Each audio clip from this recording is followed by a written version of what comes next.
My name is Randy Hillier. I'm an independent member of the Ontario Legislature. I represent the riding of Lanark, Frontenac, and Kingston. It's my pleasure to act as the host or MC for today's press conference. We've got a significant number of very competent, credible individuals here who are all supportive of our truckers and the freedom movement in Canada. Although our Prime Minister has used very incendiary language, inflammatory language, to describe the truckers in Ontario, the truckers in Ottawa, our own eyes tell us that that is a falsehood. The last 2 weeks, Ottawa, downtown Ottawa with the truckers has been a very festive, very friendly, very family-oriented. It's even difficult to call it a protest when you actually see the people playing road hockey, people on bouncy councils, and truckers and their supporters providing food to the truckers, to those in need, and helping everyone. Tending to the streets, cleaning the snow, removing garbage. It's been a very exuberant, very energetic, very exciting time. And from this, we can also see that it is a very organic, spontaneous, grassroots movement for freedom in Canada. But I do want to say, in every democracy, and especially so in Canada we've seen, is that government only governs with the consent of the people. This freedom movement, these truckers, have shown that they have lost confidence in our government, in our Prime Minister, and our premiers. And we also know this: they are dug in, they are entrenched, and they will not be leaving until freedom returns to all Canadians. When a group of people feel they are being systematically disadvantaged, they can either suffer in silence or organize to protest. In a democratic society, legitimate protest is a safety valve. Its purpose is to alert everyone that there is a fundamental social problem to address through peaceful means instead of violence. Over the past years, the Prime Minister has shown understanding and support for protest by various groups, including Indigenous opponents of pipelines, Black Lives Matter, and even farmers in India. The BLM organization is run by self-described communists, and BLM demonstrations in the summer of 2020 led to rioting, arson, destruction, and physical injuries in many North American cities. And yet, Mr. Trudeau went to kneel at one such demonstration here in Ottawa, and the media covered it as a legitimate protest.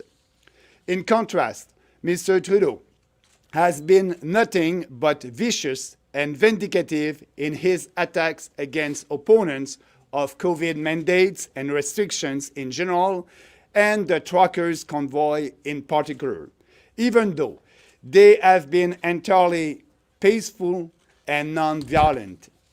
Instead of listening to and trying to understand these Canadians and adopt his policies to avoid creating a larger rift in our society, the Prime Minister has demonized them. Since the last fall election, he has adopted even more repressive measures to marginalize them and crush all dissidents.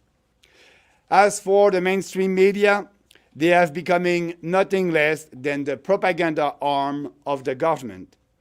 I have never in all my life seen so many outright lies, distortions, and disinformation in the media, especially when it comes to reporting what's going on here in Ottawa.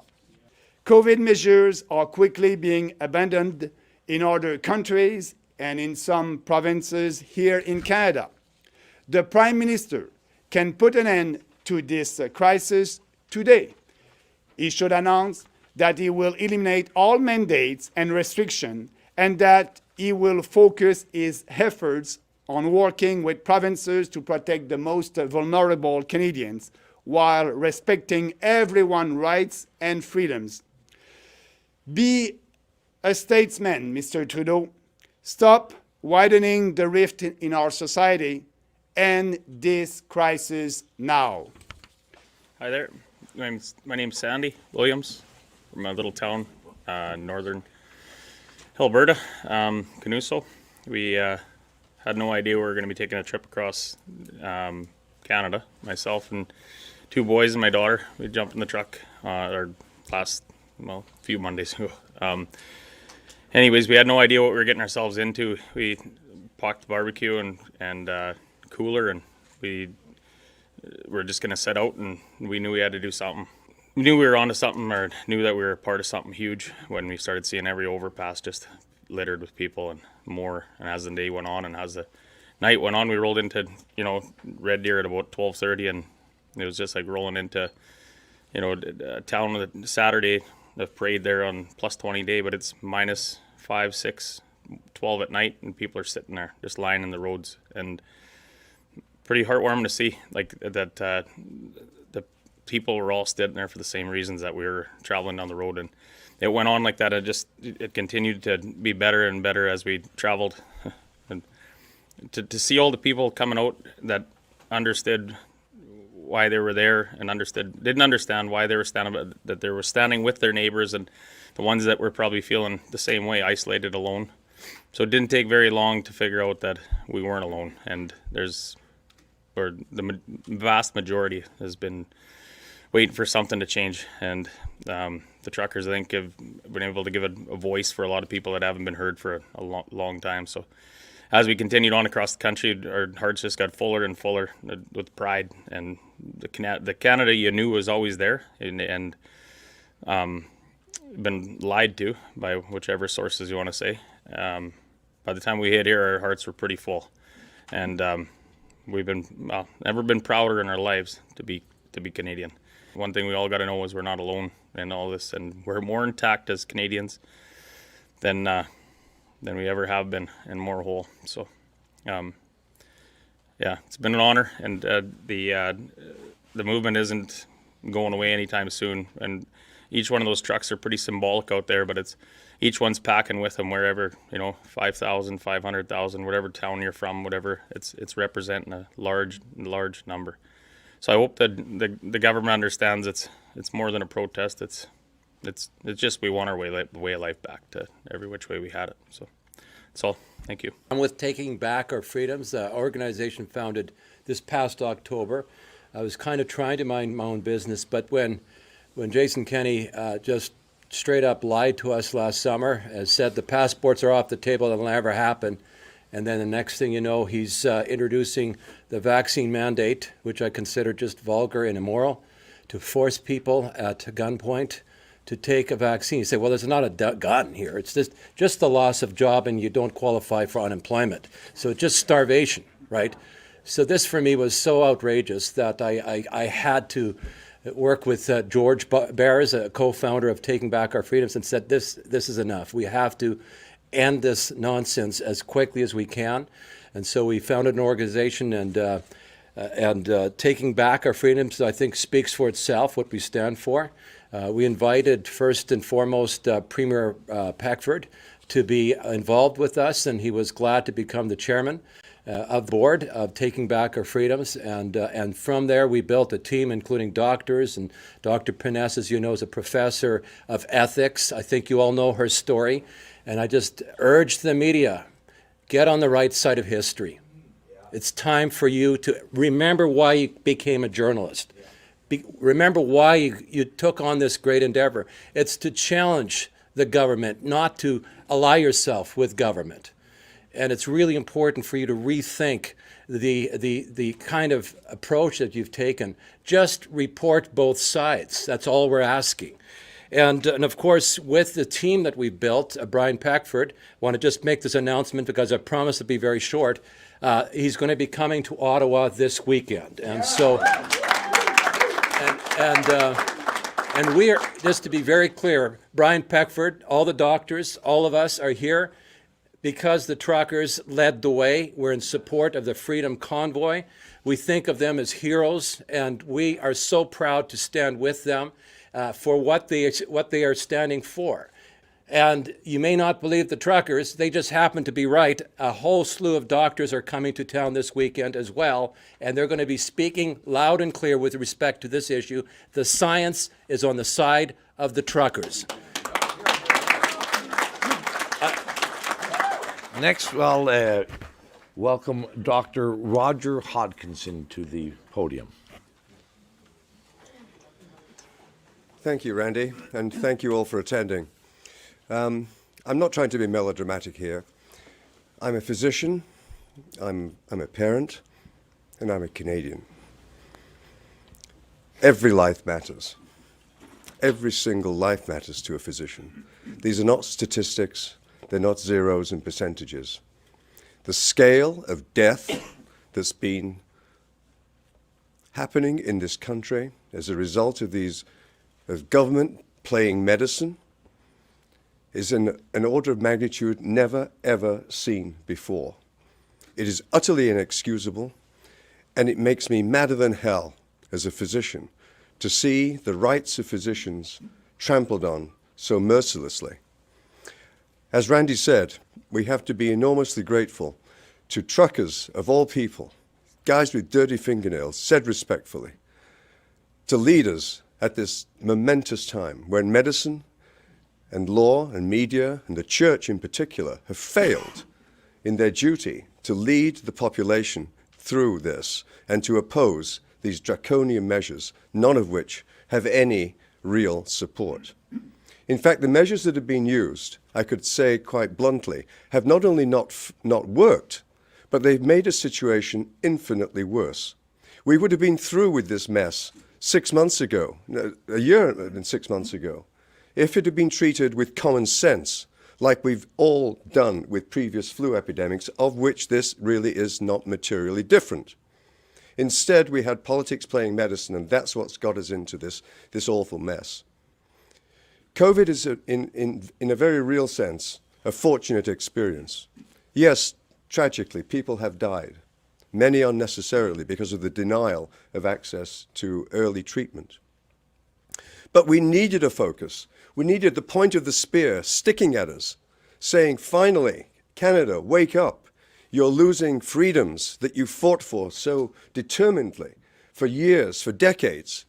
And now is the time to rise up. And that's why we have to thank the truckers for leading us at this important time. And it's not just the truckers and vaccination. And by the way, a little digression here. Truckers can cross from PEI to Vancouver without vaccination. American truckers can truck from New York to Seattle without vaccination. And yet to go north-south, they need a vaccination? This is absolute madness. You don't have to be a rocket scientist or a medical specialist to figure that one out. No, we've reached the end of the line.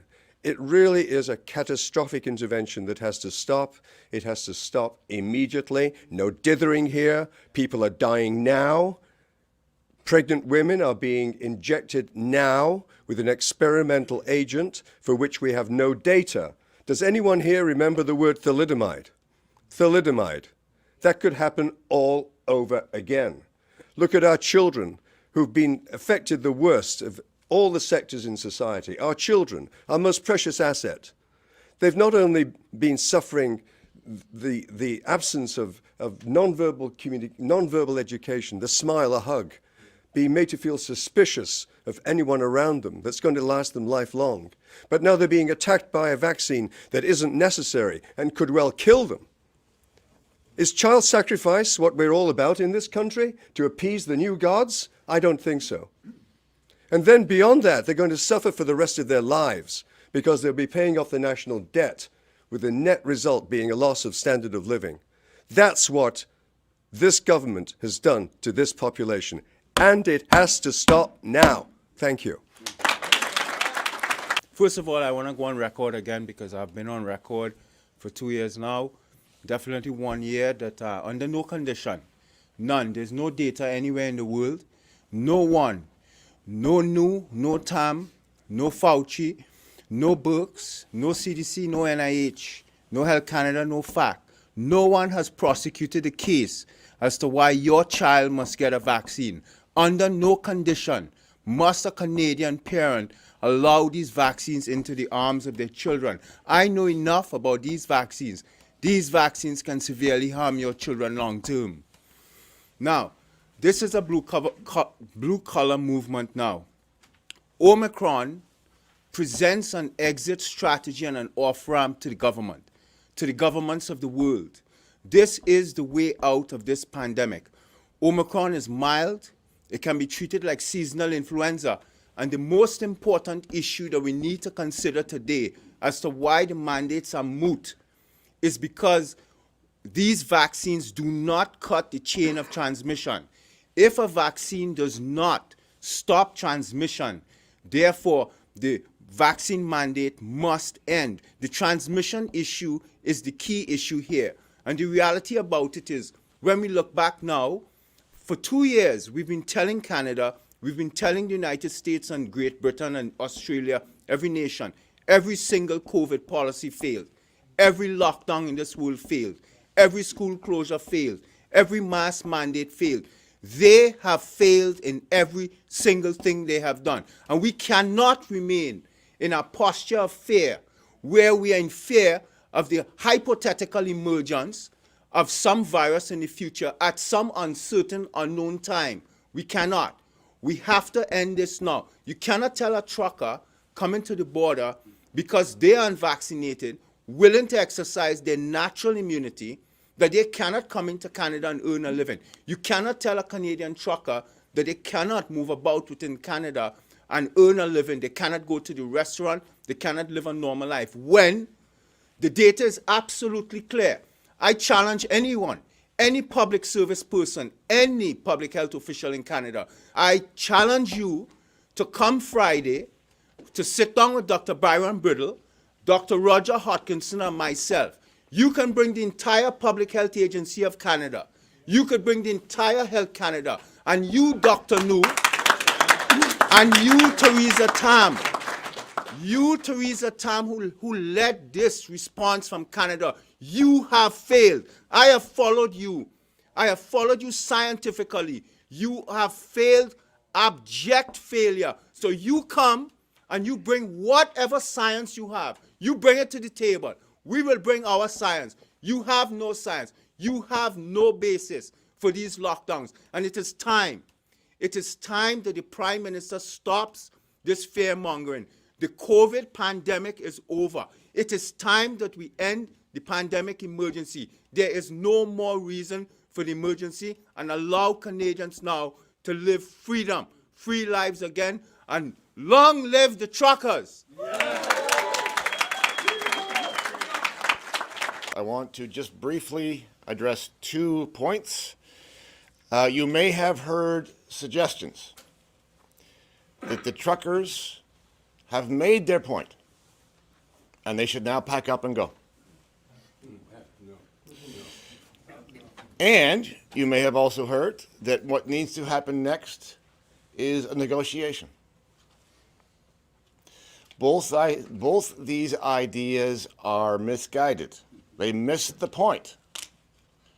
The point is that vaccine mandates and other COVID rules are illegitimate. Not just bad policy, not just inconvenient, they are illegitimate. The truckers were very clear before they arrived. They are free people.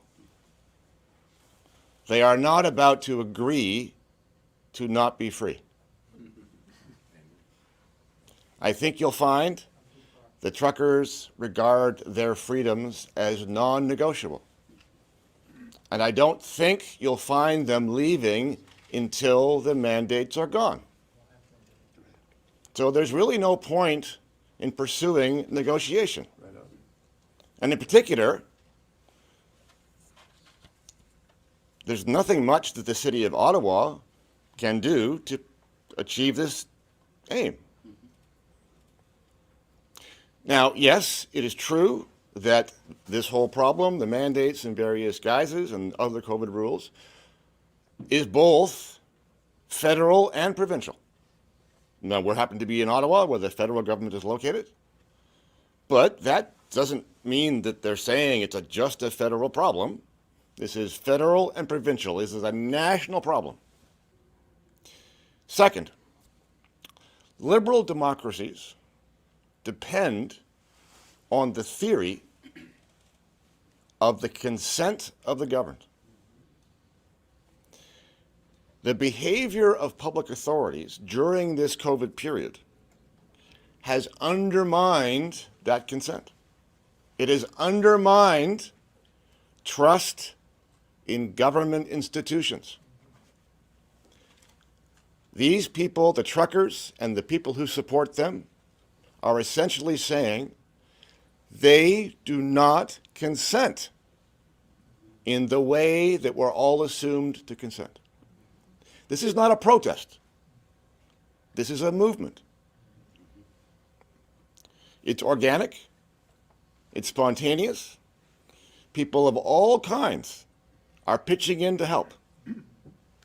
There are lots of organizations who are independently working together to support our truckers. And please note, as I'm sure you're aware, Ottawa may be ground zero, but this is spreading far and wide, spontaneously, organically, in Canada and outside it. So don't think that this is just the thing. This is just a few trucks blocking a few streets. That would be to misconstrue what is going on. People in this country have been sleeping, and our truckers have woken them up.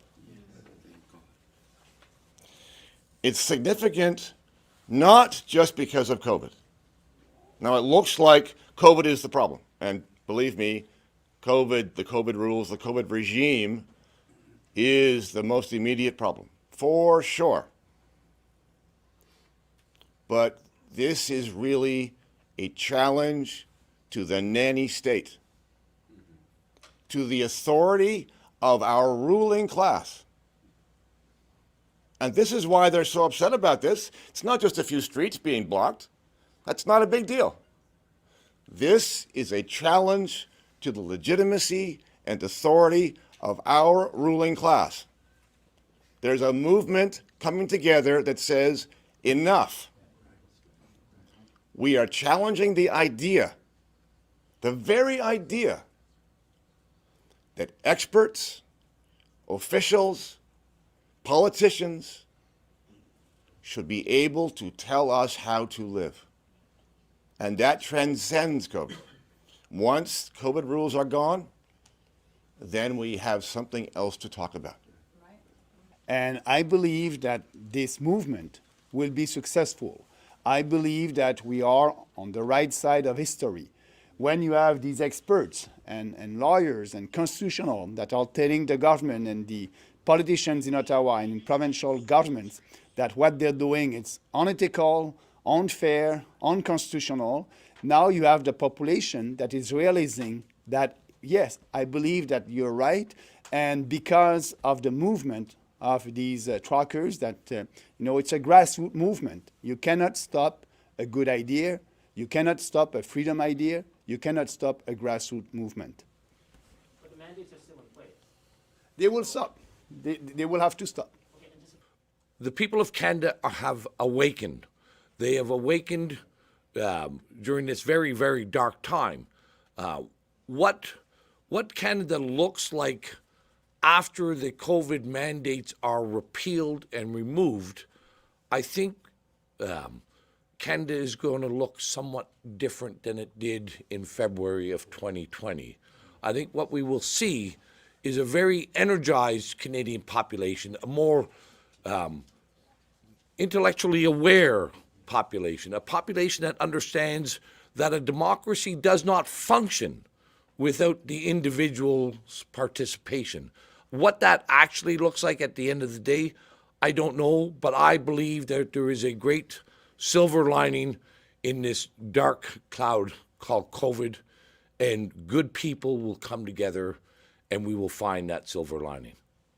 What is happening in our country is because we have a state of emergency in every province in this country. So that must end. The mandates, but also we must be able to live our lives like we want. So the state of emergency in Quebec, all across the country, must end, and we will be free again after that.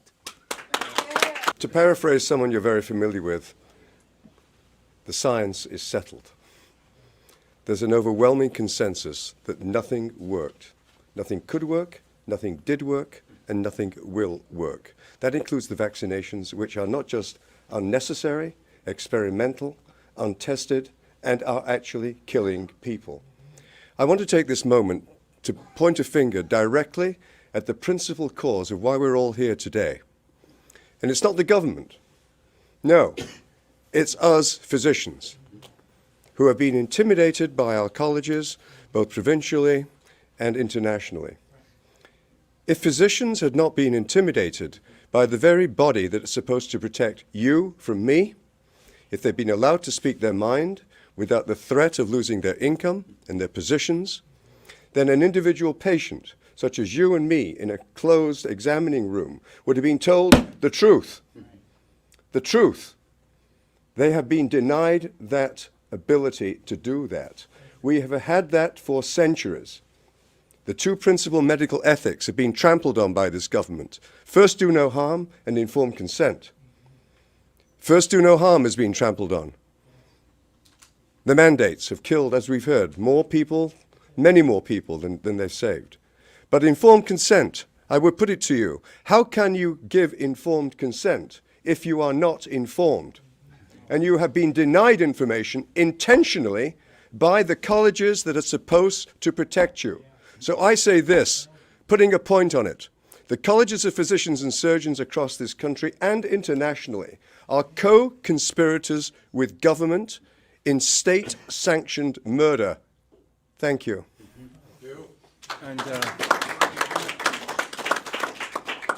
And I wanted to echo what Dr. Hodkinson has said here because, look, from the very beginning, we knew that COVID was responsive very positively to early outpatient treatment.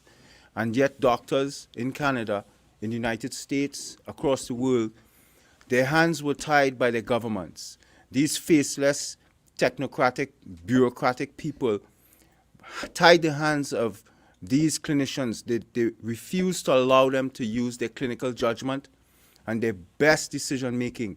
In the United States, approximately 900,000 people have died of COVID.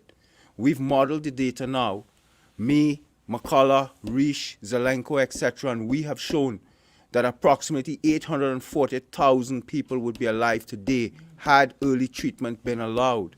And what Dr. Hodkinson has said is perfectly correct. The problem here is that we don't represent just two scientists with Dr. Ponez or Dr. Phillips or Dr. Francis Christian. There are thousands of Canadian physicians and academic scientists who write me.